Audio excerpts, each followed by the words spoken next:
Segunda parte: La luna de la plaga. 1. Tierra putrefacta, cosas muertas, gloria de Terra. Los astartes se dispersaron a través de la niebla, moviéndose tan rápidamente como las condiciones pantanosas lo permitían, siguiendo la fuente de la señal de Vox.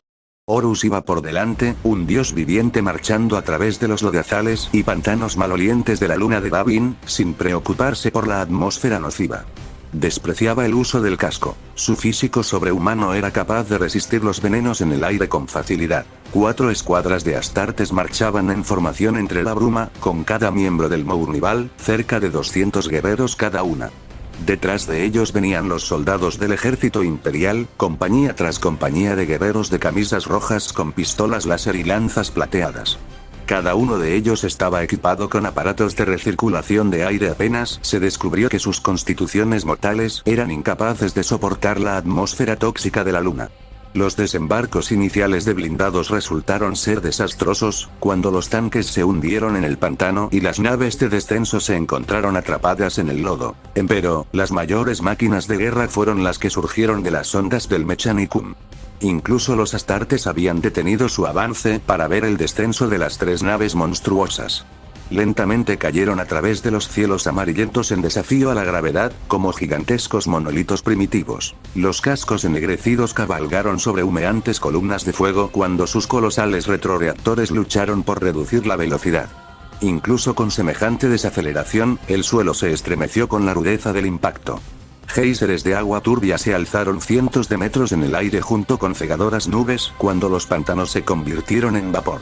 Las escotillas volaron y los andamiajes antimovimiento cayeron cuando los titanes de la Legio Mortis salieron de sus barcazas de desembarco a la superficie de la luna. El dies Irae lideraba a los Warlords cabeza de la muerte y espada de Shestor. Los largos pergaminos de honor aleteaban colgando de su tórax blindado. Cada paso atronador de los poderosos titanes enviaba ondas de choque a través de kilómetros de pantanos en todas direcciones, con los bastiones de sus piernas hundiéndose varios metros en el terreno pantanoso hasta la roca debajo del mismo. Sus pasos levantaban chorros enormes de lodo y agua. Su aspecto imponente de dioses de la guerra anunciaba que venían a aplastar a los enemigos del señor de la guerra debajo de sus poderosas patas. Loken observó la llegada de los titanes con una mezcla de temor y malestar. Respeto por la majestad de su aspecto colosal, malestar por el hecho de que el señor de la guerra sintiera la necesidad de desplegar tales máquinas de destrucción masiva. El avance era penosamente lento. Caminaban por el barro pegajoso y maloliente, hundidos en el agua salobre, a la vez que no podían ver mucho más allá de algunas decenas de metros. Los bancos de niebla amortiguaban el sonido de tal manera que algo cercano podía ser inaudible, mientras Loken claramente podía escuchar el chapoteo de los guerreros de los hombres de Luxedirare, muy lejos a su derecha. Por supuesto, no podían ver a través de la niebla amarilla, por lo que cada escuadra se mantenía en contacto regular por Vox para tratar de asegurarse de que no se separaban. Loken no estaba seguro de que esto ayudara mucho, sin embargo. Extraños gemidos y silbidos, como el aliento expelido por un cadáver, burbujeaban desde la tierra y borrosas formas sombrías se movían en la niebla. Cada vez que levantaba su volter para apuntar a un posible objetivo, la niebla se abría y una figura blindada con el verde de los hijos de Horus o el gris acero de los portadores de la palabra se revelaba.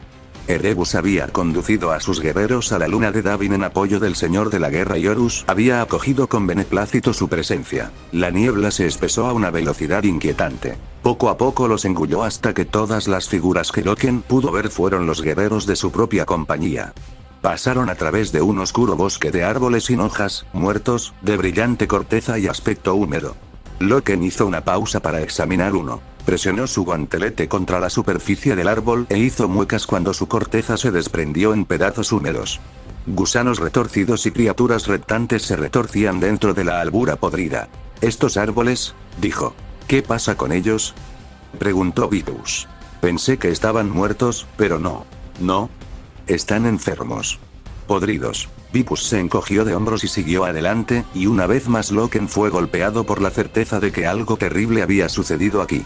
Y, mirando el corazón enfermo de la madera del árbol, no estaba seguro de que todo hubiera terminado.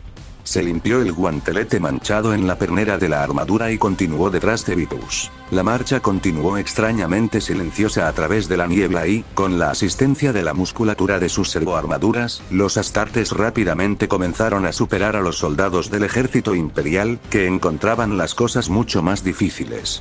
Mournival, dijo Loken al enlace de su traje. Tenemos que frenar nuestro avance. Estamos dejando una brecha demasiado grande entre nosotros y los destacamentos del ejército. Entonces tendrán que coger el ritmo, respondió Abaddon. No tenemos tiempo para esperar a esos hombrecitos. Estamos casi en la fuente del box. Hombrecitos, dijo Aximando. Ten cuidado, Ezequiel, que estás empezando a sonar un poco como Eidolon. ¿Eidolon? Ese tonto ha venido aquí por su cuenta para ganarse la gloria, gruñó Abaddon. No me compares con él. Mis disculpas, Ezequiel. Obviamente, no tienes nada que ver con él, dijo inexpresivamente Aximando. Loken escuchó con diversión las bromas de sus compañeros del Mournival que, junto con el silencio de la luna de Babin, comenzaron a asegurarle que su preocupación por su despliegue aquí podría ser infundada. Levantó su bota blindada del barro y dio otro paso hacia adelante, esta vez sintiendo que algo se rompía bajo su paso. Miró hacia abajo y vio algo redondo y verdoso agitarse en el agua. Incluso sin llegar a voltearlo pudo ver que era un cráneo, la palidez del hueso necrótico envuelto en tiras de carne podrida y músculo. Un par de hombros se levantaron desde el fondo, seguidos de una columna vertebral expuesta debajo de una capa de carne hinchada de un color verdoso. Los labios de Loken se curvaron con disgusto cuando el cadáver descompuesto rodó sobre su espalda, las cuencas de los ojos llenas de barro y maleza. Después de ver el primer cadáver podrido, más regresaron a la superficie, sin duda movidos de sus lugares de reposo en el fondo de los pantanos por las pisadas de los titanes. Dio la orden de alto y abrió el enlace a sus camaradas comandantes una vez más cuando todavía más cadáveres, cientos ahora, flotaron a la superficie del pantano. La carne gris y sin vida aún se aferraba a sus huesos, y la impronta de las pisadas de los titanes daba a sus miembros muertos una horrible animación. Aquí Loken, dijo. He encontrado algunos cadáveres. ¿Son los hombres de Tembra? Inquirió Horus. No puedo asegurarlo, señor, contestó Loken. Su estado de descomposición es demasiado avanzado. Es difícil de decir. Lo estoy comprobando ahora. Se colgó su volter del hombro y se inclinó hacia adelante, agarrando el cadáver más cercano y lo levantó del agua. Su carne hinchada estaba viva, retorciéndose con el movimiento de los insectos carroñeros y las larvas que anidaban en su interior. Efectivamente, restos enmohecidos de un uniforme colgaban de él y Loken limpió una mancha de barro de su hombro. Apenas legible por debajo de la escoria y la suciedad de los pantanos, se encontró con un parche cosido con el número 63 estampado sobre el contorno de una cabeza de lobo gruñendo. Sí, la 63 expedición, confirmó Loken. Son de Tembra, pero yo. Loken nunca terminó la frase, porque el cuerpo hinchado de repente levantó la mano y posó sus huesudos dedos alrededor de su cuello, sus ojos llenos de un fuego verde ondulante. ¿Loken? Dijo Horus cuando el vínculo se cortó de repente. ¿Loken? ¿Algo anda mal? Preguntó Torgadón. No lo sé todavía, Tarik, respondió el señor de la guerra. De repente, estampidos de disparos de Volter y zumbidos de lanzallamas se oyeron provenientes de todas direcciones. Segunda compañía. Gritó Torgadón. Atención, armas preparadas. ¿De dónde vienen? Gritó Horus. No puedo decirlo, respondió Torgadón. La niebla está mandando al infierno la acústica. Averígualo, ordenó el señor de la guerra. Torgadón asintió con la cabeza, pidiendo los reportes de todas las compañías. Confusos informes sobre cosas imposibles llegaron a través del enlace, junto con el ruido más alto del fuego de volteres pesados. Los disparos sonaron a su izquierda y se dio la vuelta para hacerles frente, su volter alzado ante él. No podía ver nada salvo los destellos de fuego y el estallido ocasional azul de un disparo de plasma. Incluso los sentidos externos de su armadura no podían penetrar en la espesa niebla. Señor, creo que... Sin previo aviso, el pantano explotó cuando algo enorme e hinchado emergió del agua delante de él. Un amasijo de carne gangrenada, podrida, se lanzó sobre él, su volumen suficiente para derribarlo de espaldas en el pantano. Antes de hundirse en el agua oscura, Torgadón tuvo la impresión fugaz de una boca abriéndose, llena de cientos de colmillos y un único ojo glauco debajo de un cuerno de hueso amarillento. No lo sé. La red de mando simplemente se volvió loca, dijo el Moderati Primus Aruken en respuesta a la pregunta del Princeps Turnet. Los sensores externos de repente se encontraban cada vez más llenos de ecos que no habían estado allí hace un segundo, y su princeps había exigido saber lo que estaba pasando. Averígualo, maldita sea. Ordenó Turnet. El señor de la guerra se encuentra allí. Armas principales cargadas y listas para disparar, informó el Moderati Primus Titus Casar. Necesitamos un objetivo, maldita sea. No voy a meterme en ese lío sin saber a lo que estoy disparando. Dijo Turnet. Si se tratara del ejército me arriesgaría, pero no con los Astartes. El puente del Dies Irae estaba bañado en una luz roja, los 3 oficiales de mando sentados en sus asientos de control en un estrado, iluminados por el verde de la pantalla táctica. Con conexiones cableadas a la esencia misma del titán, podían sentir cada movimiento como si fuera el suyo propio. A pesar de la poderosa máquina de guerra que tenía debajo de él, Jonah Aruken se sentía impotente ante este enemigo desconocido que se había alzado para destruir a los hijos de Horus.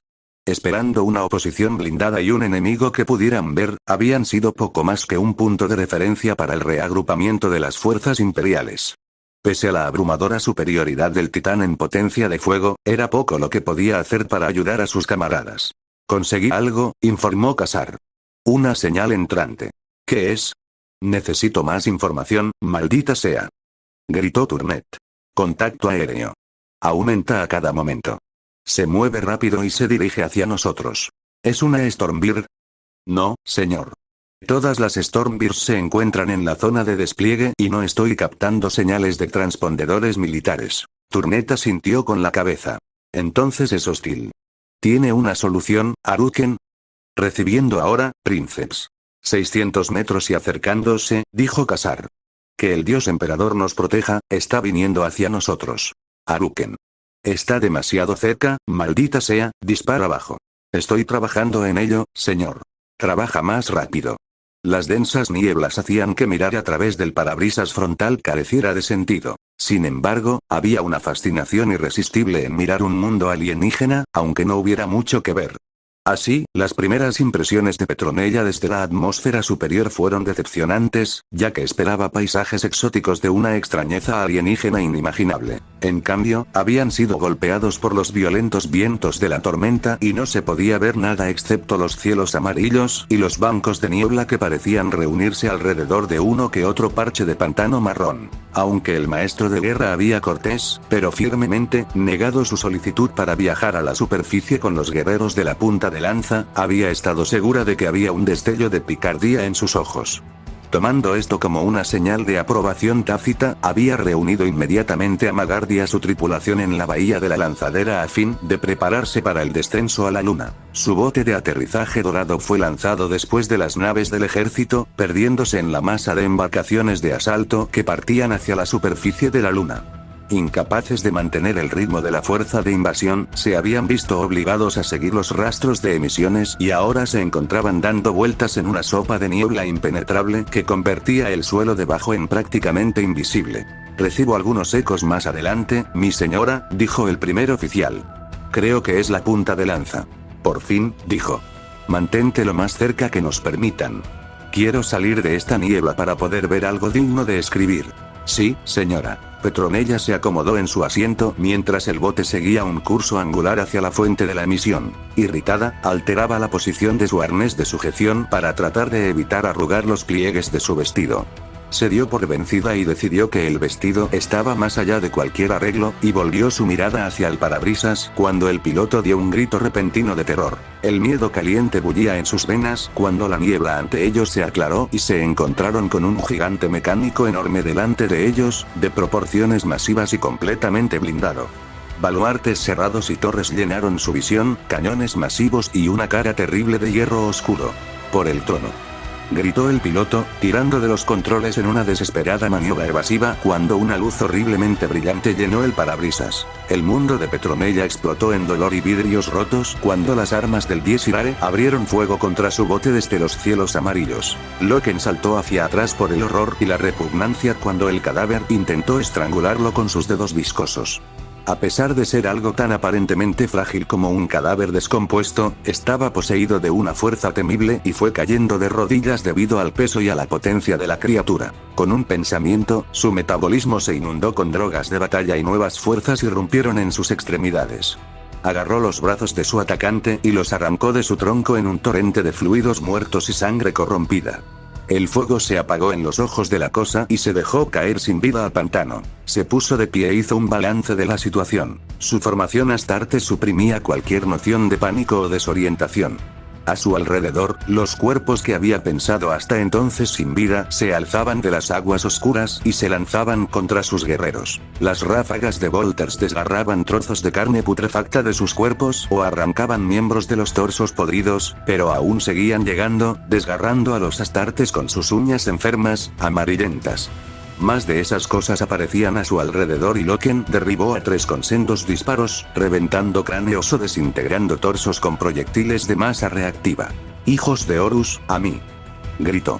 «Fórmense a mi alrededor». Los guerreros de la 10ª compañía calmadamente comenzaron a acercarse a su capitán, disparando mientras avanzaban contra los horrores necróticos que surgían del pantano como criaturas de sus peores pesadillas.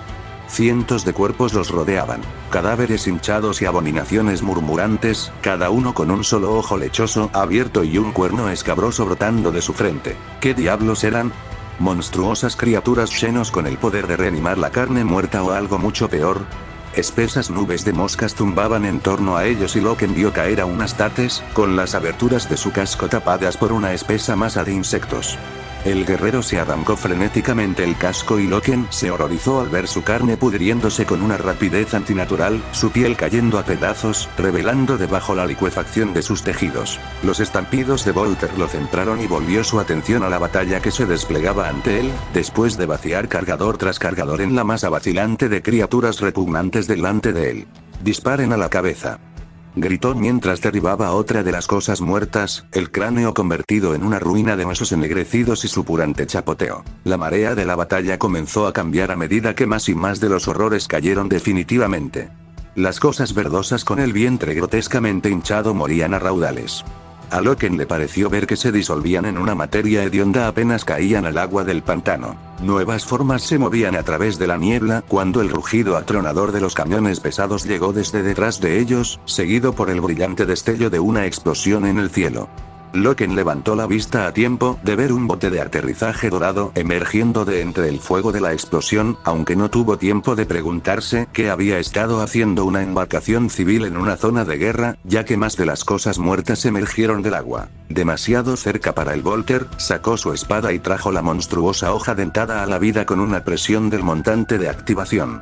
Una cosa horrible de carne podrida se abalanzó hacia él y Loken blandió su espada con las 2 manos en dirección a su cráneo. La hoja rugió al golpear. Trocitos de carne húmeda y gris salpicaron su armadura cuando la espada cortó a través del cráneo hasta la ingle.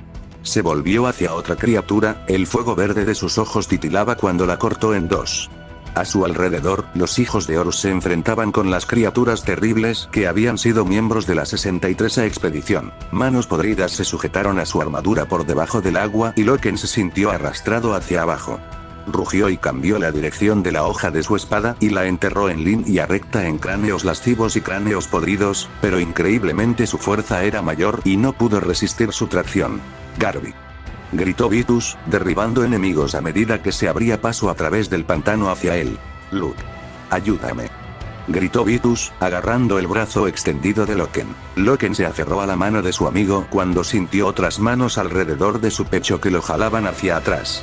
«Vamos, cabrones», rugió Luke Sedirare, tirando con todas sus fuerzas. Loken sintió cómo se elevaba y salía del pantano cuando las criaturas finalmente lo liberaron. Se volvió y se puso de pie.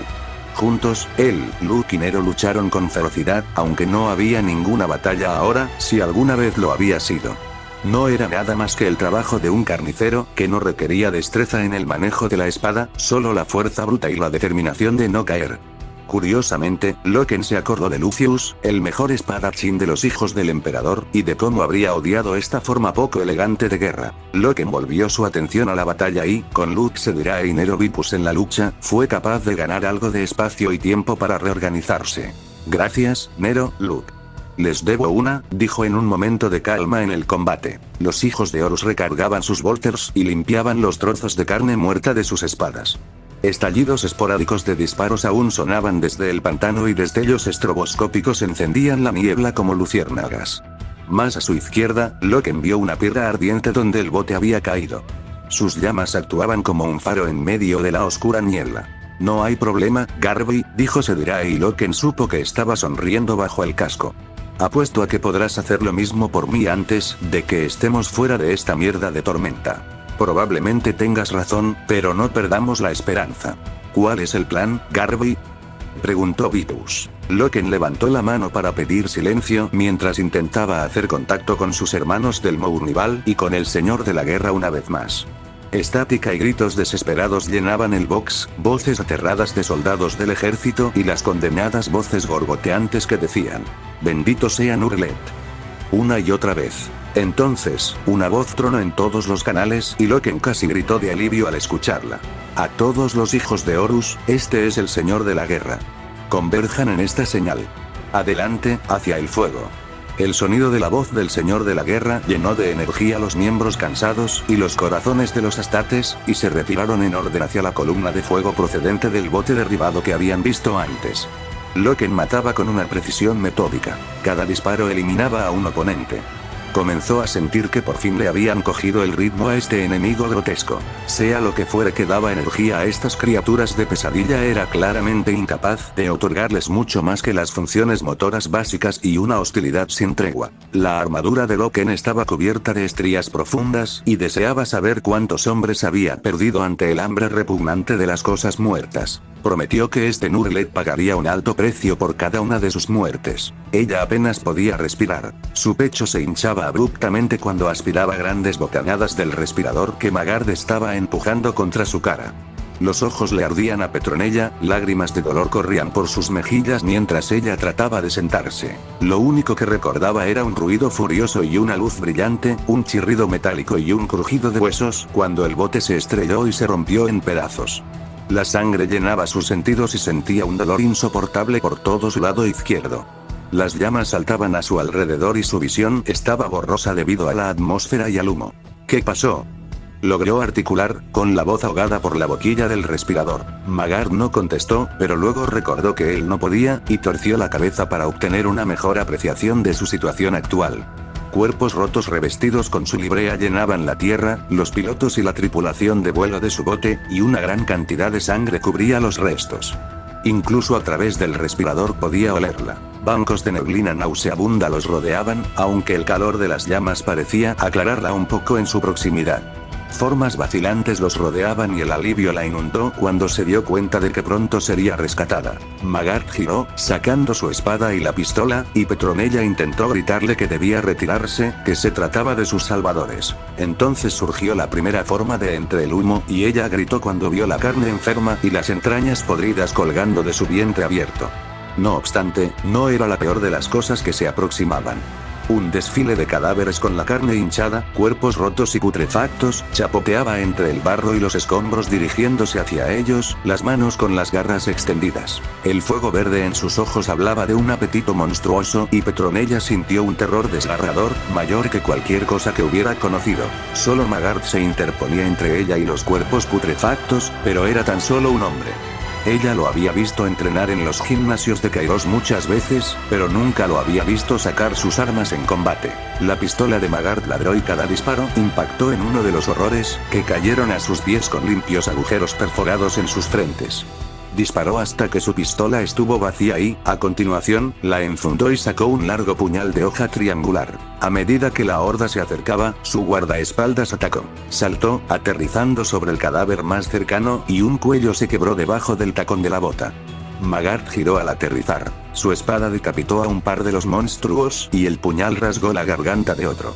Su espada Kirian se lanzó como una serpiente de plata, su borde brillante apuñalando y cortando a una velocidad increíble.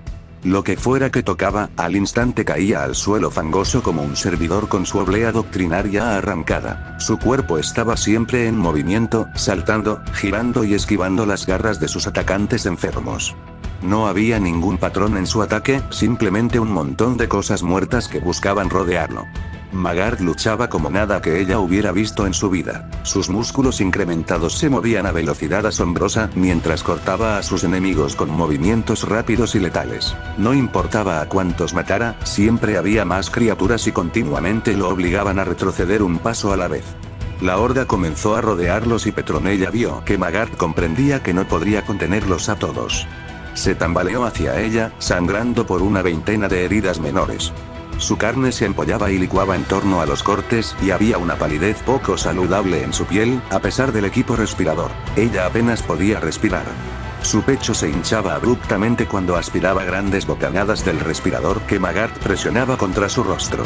Los ojos le ardían a Petronella. Lágrimas de dolor corrían por sus mejillas mientras intentaba incorporarse. Lo único que recordaba era un ruido furioso y una luz brillante, un chirrido metálico y el crujido de huesos cuando el bote se estrelló y se rompió en pedazos. La sangre saturaba sus sentidos y un dolor insoportable le recorría todo el lado izquierdo. Las llamas saltaban a su alrededor y su visión estaba borrosa por la atmósfera enrarecida y el humo. ¿Qué pasó?, logró articular, con la voz ahogada por la boquilla del respirador. Magart no respondió, pero luego recordó que no podía hacerlo. Torció la cabeza para evaluar mejor su situación. Cuerpos rotos, revestidos con su librea, los pilotos y la tripulación de vuelo de su bote, yacían esparcidos por la tierra, junto a una gran cantidad de sangre que cubría los restos. Incluso a través del respirador podía olerla. Bancos de neblina nauseabunda los rodeaban, aunque el calor de las llamas parecía despejarla ligeramente en las inmediaciones.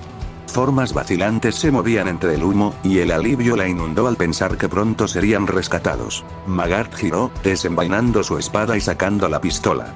Petronella intentó gritarle que se retirara, que aquellos eran sus salvadores. Entonces surgió la primera forma de entre el humo. Ella gritó al ver la carne enferma y las entrañas podridas colgando de un vientre abierto. Pero no era lo peor que se aproximaba. Un desfile de cadáveres, con la carne hinchada y los cuerpos rotos y putrefactos, chapoteaba entre el barro y los escombros en dirección a ellos, las manos convertidas en garras extendidas. El fuego verde en sus ojos hablaba de un apetito monstruoso, y Petronella sintió un terror desgarrador, mayor que cualquier cosa que hubiera conocido. Solo Magart se interponía entre ella y los cuerpos putrefactos. Pero era tan solo un hombre. Lo había visto entrenar muchas veces en los gimnasios de Kairos, pero jamás lo había visto desenvainar sus armas en combate real. La pistola de Magart ladró. Cada disparo impactó en uno de los horrores, que caían con limpios agujeros perforados en la frente. Disparó hasta vaciar el cargador. Luego enfundó el arma y desenvainó un largo puñal de hoja triangular. Cuando la horda se abalanzó, su guardaespaldas atacó. Saltó, aterrizando sobre el cadáver más cercano, y un cuello se quebró bajo el tacón de su bota. Giró al caer. Su espada decapitó a dos monstruos, y el puñal rasgó la garganta de otro. La espada Kyrian se movía como una serpiente de plata, su filo brillante apuñalando y cortando a velocidad increíble. Aquello que tocaba caía al instante al barro, como un servidor al que le hubieran arrancado su oblea doctrinaria. Su cuerpo nunca dejaba de moverse. Saltaba, giraba, esquivaba las garras enfermas que intentaban alcanzarlo. No había patrón en el ataque enemigo, solo un montón de cosas muertas intentando rodearlo. Magart luchaba como nada que Petronella hubiera visto jamás. Sus músculos mejorados se movían con velocidad asombrosa mientras ejecutaba movimientos rápidos y letales. Pero no importaba a cuántos destruyera, siempre había más. Lo obligaban a retroceder paso a paso. La horda comenzó a acercarlos, y Petronella comprendió que Magart también sabía que no podría contenerlos a todos. Se tambaleó hacia ella, sangrando por una veintena de heridas menores.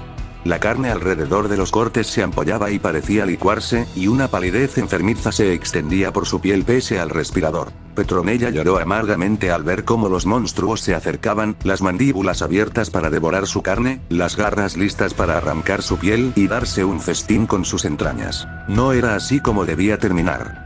La gran cruzada no podía acabar en fracaso y muerte. Un cadáver de piel carcomida se abalanzó sobre Magart, que hundió su hoja en el vientre del gigante necrótico, verde y lleno de moscas. Ella gritó cuando la criatura llegó hasta ellos. Ensordecedoras explosiones retumbaron detrás de ella. El monstruo se desintegró en una explosión de carne y huesos. Petronella se cubrió los oídos cuando el rugido atronador volvió a sonar y sus atacantes fueron aniquilados en una serie de detonaciones, cayendo entre los restos ardientes del bote y consumiéndose en llamas verdes y malolientes. Rodó hacia un lado, llorando de dolor y miedo, mientras las terribles descargas abrían un camino para los guerreros blindados de los hijos de Horus. Un gigante se alzó sobre ella y la levantó con un guantelete acorazado. No llevaba casco, y su silueta se recortaba contra el humo rojizo. Su imponente figura estaba aureolada por llamas y columnas de humo negro. Incluso a través de las lágrimas, la belleza del señor de la guerra y su perfección física la dejaron sin aliento. A pesar de la sangre y el lodo oscuro que cubrían su armadura, y de que su capa estaba rasgada y andrajosa, Horus se erguía como un dios de guerra desatada. Su rostro era una máscara de poder aterrador. La levantó con la facilidad con que se alza a un niño, mientras sus guerreros continuaban masacrando a las criaturas. Más hijos de Horus convergían en el lugar del accidente, disparando para rechazar al enemigo y formando un cordón protector en torno al señor de la guerra. Señorita Vivar, exigió Horus. En nombre de Terra, ¿qué está haciendo aquí? Le ordené permanecer a bordo del espíritu vengativo. Apenas pudo hablar, todavía conmocionada por su presencia. Él la había salvado. El señor de la guerra la había salvado personalmente, y lloró al sentir su contacto. Tenía que venir, tenía que verlo. Su curiosidad casi la mata, replicó Horus. Si su guardaespaldas hubiera sido menos capaz, ya estaría muerta. Ella asintió en silencio, aferrándose a un mástil de metal retorcido para no desplomarse cuando Horus avanzó hacia Magard entre los escombros. El guerrero de armadura dorada permanecía erguido, pese al dolor de sus heridas. Horus alzó el brazo armado de Magard y examinó su hoja. ¿Cuál es tu nombre, guerrero?, preguntó. Magard no respondió, y miró a Petronella en busca de ayuda. No puede contestar, mi señor, dijo ella. ¿Por qué? ¿No habla gótico imperial? No habla en absoluto, señor.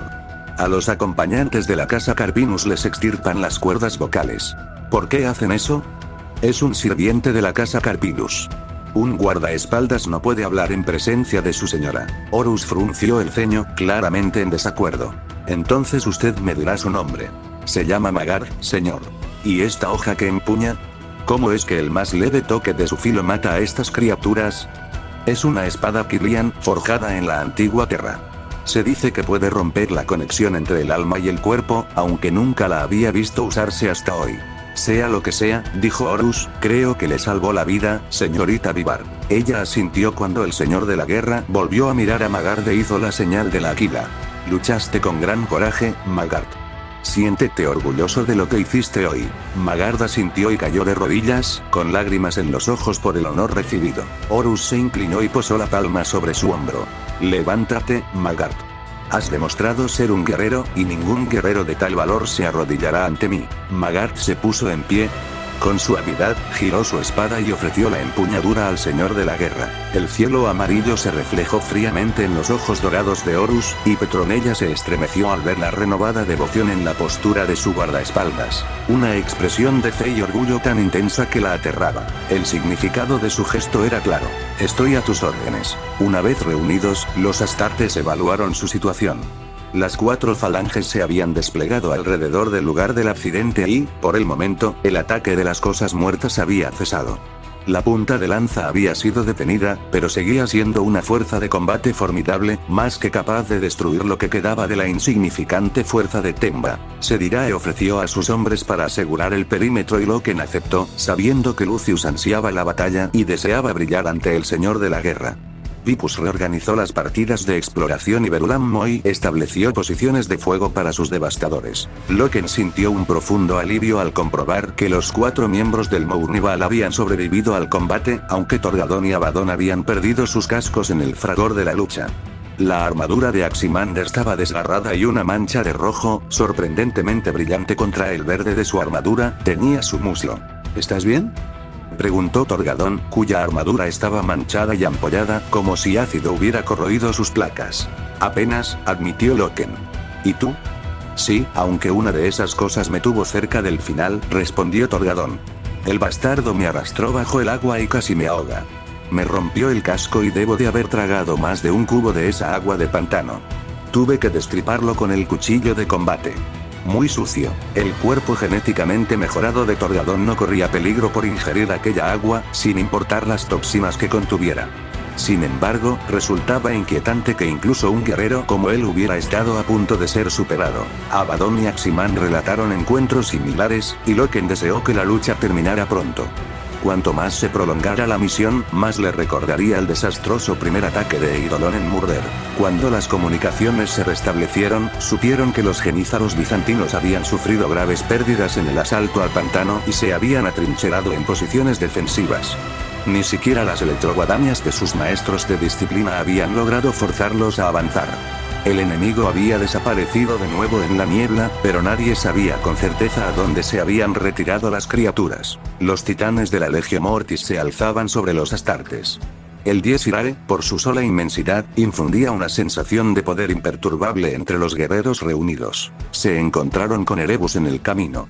Él y sus exhaustos guerreros avanzaron hasta el círculo de luz que rodeaba los restos del bote de Petronella Vivar. La armadura del primer capellán estaba manchada y maltrecha. Muchos de sus sellos y pergaminos de pureza habían sido arrancados. Señor de la guerra, creo que hemos localizado la fuente de las transmisiones, informó Erebus. Es una estructura más adelante. ¿Dónde está y a qué distancia?, preguntó Horus. Tal vez a 1 kilómetro al oeste. Horus alzó su espada y proclamó: Hijos de Horus, hemos sido gravemente agraviados aquí y algunos de nuestros hermanos han muerto. Es hora de que hagamos justicia. Su voz se extendió sobre las aguas muertas del pantano. Los guerreros rugieron su aprobación y siguieron al Señor de la Guerra. Junto a Erebus y los portadores de la palabra, se internaron en la bruma. Impulsados por una energía furiosa, los Astartes avanzaron a través del cenagal, listos para desatar la ira del Señor de la Guerra sobre el enemigo que había liberado tales horrores contra ellos. Magard y Petronella avanzaron con ellos. Ninguno de los Astartes estaba dispuesto a retirarse ni a escoltarlos de vuelta a las posiciones del ejército.